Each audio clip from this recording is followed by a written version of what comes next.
चौराहे पे हैं, मतलब वो किधर जावें, ये अपने आप में बहुत बड़ी समस्या है कि उनको क्या करना चाहिए ये। और ये जो टाइम है ना, ये अपने आप में जो है वो खतरनाक टाइम है भाई, है ना। इस टाइम जो भी डिसीजन लोगे वो डिसाइड करेगा आगे की नौकरी को।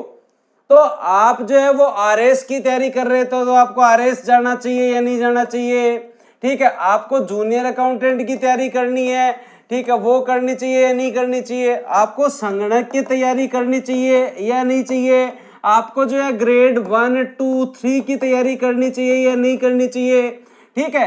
तो ये आपको जो है वो आपको डिसाइड करना पड़ेगा कि आपको करना क्या है, किसी के कहे अनुसार नहीं। पर ऐसी भी रिस्क नहीं लेनी कि आपने जो जीवन में मूल रूप से निर्धारित किया था उसको छोड़कर आप केवल और केवल यूट्यूब के ट्रेंड के अनुसार चल पड़े, ये बहुत गलत है। ऐसे नहीं करना भाई साहब, ठीक है। तो इस विषय के ऊपर मैं कल बात करूंगा कि आपको किस चीज में ज्यादा ध्यान देके, आरएस वालों को क्या करना चाहिए। अब एसआई का रिजल्ट आने वाला है तो आपको पता है ऑलमोस्ट रिजल्ट आते ही दूसरे दिन से आपको थानेदार बनाना चालू कर दिया जाएगा। फिर आरएस का रिजल्ट आएगा तो आपको सीधा एसडीएम बना दिया जाएगा। तो ये काम चलता रहेगा और इससे इस काम पे ना आपसे कोई प्रभाव नहीं पड़ेगा कि आपका सिलेक्शन हो या नहीं हो, आप रोजगार मिला या नहीं मिला, बेरोजगारी रही या नहीं रही, आपके जीवन में आपने क्या अर्जित किया, इस जो ये काम चल रहा है ना, इसको ये कोई मतलब नहीं है। आपको देख लेना 29-30 को जो है वो आपके एसआई का रिजल्ट आ जाएगा तो वर्दी वाली नौकरी। अब उस वर्दी वाली नौकरी की तैयारी के लिए आप जिसको मोटिवेट कर रहे हो वो अपनी फील्ड छोड़ के आए कि अपनी वाली नौकरी को तो खराब नहीं कर रहा, क्योंकि यहाँ 400 पद के चक्कर में आए कि उसका जो है वो उधर हो रहा था, वो तो खराब नहीं कर रहा। आप जूनियर अकाउंटेंट करके आरएस के गंभीर विद्यार्थी को जो एकदम सिलेक्शन के पास है लेकिन जूनियर अकाउंटेंट करके ये एक्ट पढ़ा के उसका तो खराब नहीं कर रहे। तो ये चीजें जो है ना वो एक स्टूडेंट को सोचना चाहिए कि उसे क्या काम आ सकता है और क्या नहीं आ सकता, ठीक है। आज हम लोग सिलेबस की बात करेंगे। अब मुझे पता है जूनियर अकाउंटेंट की जनसंख्या ज्यादा है, हाँ, तो जूनियर अकाउंटेंट की थोड़ी बात कर लेते हैं और कल इन सब के बारे में आरएस एसआई इनके बारे में डिस्कशन करेंगे। थोड़ा जूनियर अकाउंटेंट के बारे में करें। जूनियर अकाउंटेंट की तैयारी करने से पहले जो स्टूडेंट सीईटी में मुझसे पढ़े हुए हैं, जनरली जूनियर अकाउंटेंट वाले जो भी हैं, और पार्ट ए और पार्ट बी की मैं आप लोगों से बात करता हूँ। तो मैं अगर एक बात बोलूँ तो आप में से ईओआरओ ने बहुत सारे लोगों ने जो है वो मेरी क्लास ली होगी, जनरली राजस्थान में ठीक ठाक लोगों ने क्लास ली थी। तो हम लोगों को क्या करना चाहिए, तो देखो पार्ट ए की मैं आपसे आज ही आप लोगों को बता रहा हूं। पार्ट ए की जो है वो आपको कोई गहन तैयारी करने की जरूरत नहीं है। अगर आप अब से देखो, आप एक चीज समझे, जनरली व्यक्ति क्या करता है, उसे जो अच्छा लगता है उसी को पढ़ता है वो।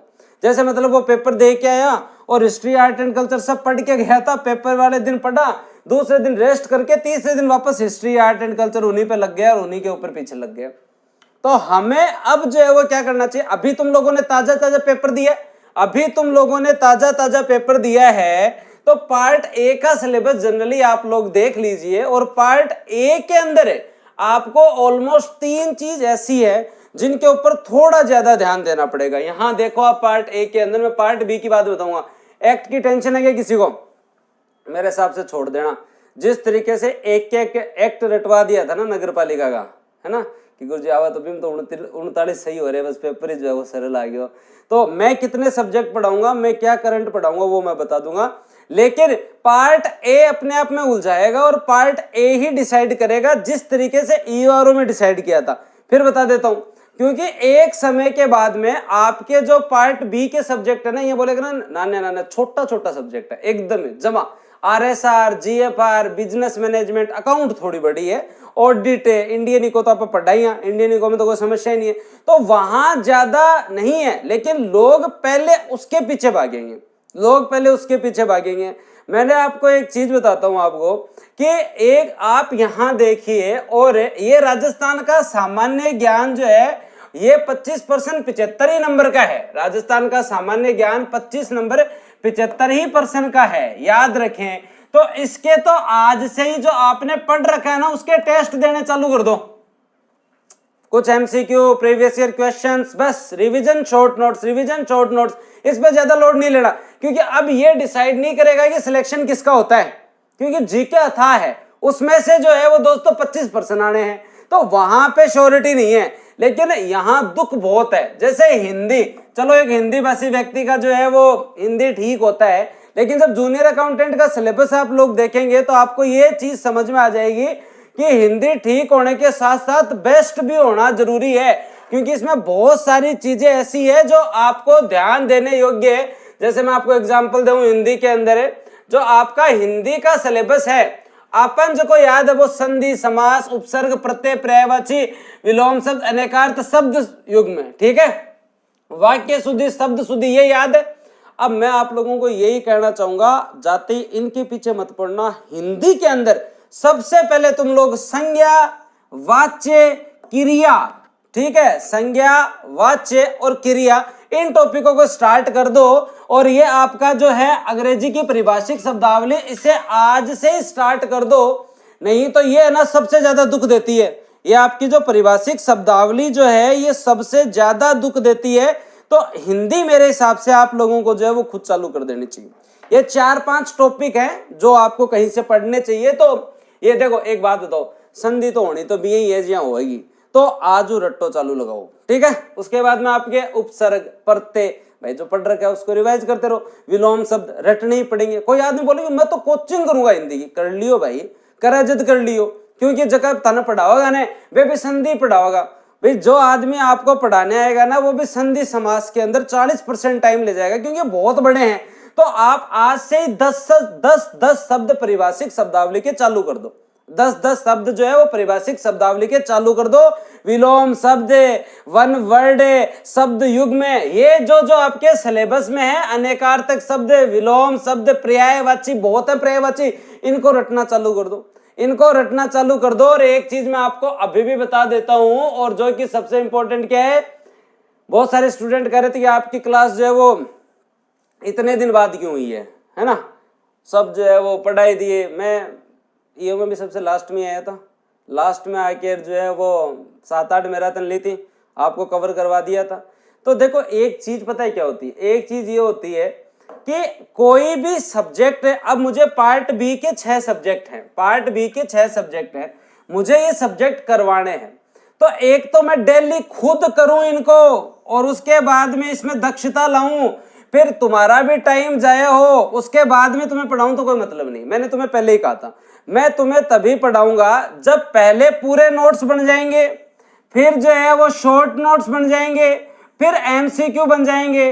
तो जो इस चीज के अंदर 50 घंटे लगते, वो चीज में 50 घंटे में पढ़ाने में लगते ना, वो मैं आपको सब्जेक्ट पढ़ा दूंगा 30 घंटे में, 10 घंटे में शॉर्ट नोट्स है और 10 घंटे में उसके करेंगे एमसीक्यू। तो किसी ने कहा कि थे कि न्यारो बनाओगे, थारकन कोई अलग किताब है कि भाई यार सारे भी पढ़ानी है, नियम तो नियम है, मगर हाँ न्यारो बनाओ, कोई बात थोड़ी है न्यारो बनाओ। हम हमारी तरफ से जो है वो मेहनत करके, मैं बच्चे की मेहनत कम कर दूंगा, मेरा काम यही है कि आपकी मेहनत जो है वो कम हो जाए, आपको टेंशन लेने की जरूरत नहीं है। पेपर चलो डेट आ रही है, सर को आपको मैंने दिखाता हूँ, आपको लगे कि हाँ सर वही है। मैंने आपको इसीलिए कहा था कि मैं रेस्ट कर रहा हूँ, इसका मतलब ये नहीं है कि मैं जो है वो काम नहीं कर रहा, मैं काम कर रहा हूँ, और ऐसा कर रहा हूँ कि तुम्हारे पार्ट बी के 6 के 6 आपको इस तरीके से हस्तलिखित में एकदम सरल करके कि राजस्थान सेवा नियम कैसा बना, संविधान के कौन से अनुच्छेद के तहत 23 मार्च को प्रभावी 1 अप्रैल को हुआ, किन पर लागू होता है। देखो देखो तुम आराम से एकदम सरलता के साथ राजस्थान सेवा नियम कुल अध्याय, ठीक है, पाठ्यक्रम में हमारे 9 ही अध्याय है, नियम 167 हैं, कुछ डिलीट भी हो चुके हैं। ये हम पहले नियम की इंडेक्स पढ़ेंगे। ये देखो आपको एकदम सुंदर सुंदर किताब हूं। हमारे ऑफिस में एक जूनियर अकाउंटेंट लग रहा है मनोज जी, ना मैं मनोज जी को कि मनोज जी मैं थोड़ा RSR जो है वो तैयार कर रहे हो, तो थे एक बार थारो सिलेक्टेड हो आपने जूनियर अकाउंटेंट जो है वो क्लियर किया हुआ है, तो आप एक बार थोड़ा देखो ना मैंने ठीक बनाया है क्या, हम जो काम कर रहे हैं, हमारी टीम काम कर रही है वो ठीक है क्या। तो क्या गुरुजी दिखाओ आप। तो उन्होंने जब इससे पूरे अभी RSR कंप्लीट हो गया, GFR भी कंप्लीट हो गया, अब आपका बिजनेस और ऑडिट लिखा जा रहा है, टेंशन मत लो आप, नोटिफिकेशन आने से पहले आपको उपलब्ध करवा दूंगा। तो मैंने उनको कहा कि भाई आप एक बात बताओ, ये आपको सही लग रहा है क्या? तो उन्होंने पढ़ना स्टार्ट किया। तो पहली बात तो उन्होंने कहा कि गुरुजी अगर ऐसा हमारे टाइम होता ना तो पक्की बात है हम जो है वो और अच्छे नंबर लाते। मेरे तो और ही बढ़िया नंबर होते। हमारे टाइम तो इतनी बड़ी बड़ी किताबें, उनमें आदमी एक पढ़ के बावड़ा हो जाए। मैंने कहा सरल भी किया है भाई, सरल करके दिखाऊं तुम्हें। ये देखो आपके नियम के बाद में अब आती है आपकी प्रस्तावना। नियम 1, कब जारी हुआ, कब लागू हुआ। अब इसके अंदर ये किस पे लागू होता है, ये किस पे लागू नहीं होता है, किस पे लागू होता है, ये किस पे लागू नहीं होता है। सारी चीजें एकदम सरल तरीके से। जैसे मैं आपको एक एग्जांपल दूं नियम 2 का अगर मैं आप लोगों को एग्जांपल दूं तो ये आपका जो है अध्याय 2 आ रहा है। अध्याय 2 के अंदर आप देखें तो गुरुजी तैयारी कर ली होगी। हाँ एकदम जो है वो तैयारी कर ली है, आपको टेंशन लेने की जरूरत ही नहीं है। तो 43 पेज है और भी बहुत सारे। तो हर एक